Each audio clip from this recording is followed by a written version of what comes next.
Nicaragua, un raid de la police contre des opposants fait au moins 14 morts. Des manifestants tiennent un barricade à Masaya au Nicaragua le 6 juillet 2018.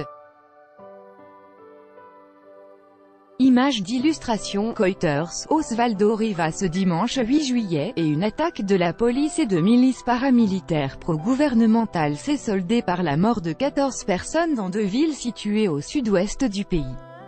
Mais le bilan très lourd communiqué par le Centre nicaraguayen des droits de l'homme, CENID, est encore provisoire. Cette recrudescence de la violence met en péril la recherche d'une solution à la crise socio-politique qui secoue le Nicaragua depuis bientôt 3 mois. À l'aube de ce dimanche 8 juillet, des agents de la police anti-émeute accompagnés d'hommes en civil, cagoulés et fortement armés, ont pénétré dans les villes de Diriamba et Jinotep pour démanteler des barrages routiers. Ces nouvelles attaques ont provoqué des affrontements meurtriers entre les opposants au régime de Daniel Ortega et les forces de l'ordre, qui ont imposé un véritable état de siège dans ces 2 agglomérations. D'où la difficulté de connaître le nombre exact de victimes.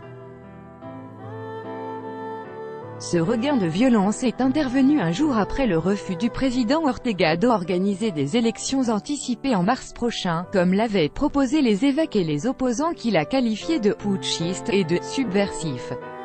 Dans ce contexte, l'Église catholique, qui joue le rôle de médiateur, a déclaré qu'elle allait réévaluer la poursuite du dialogue national qu'elle pensait renouer cette semaine.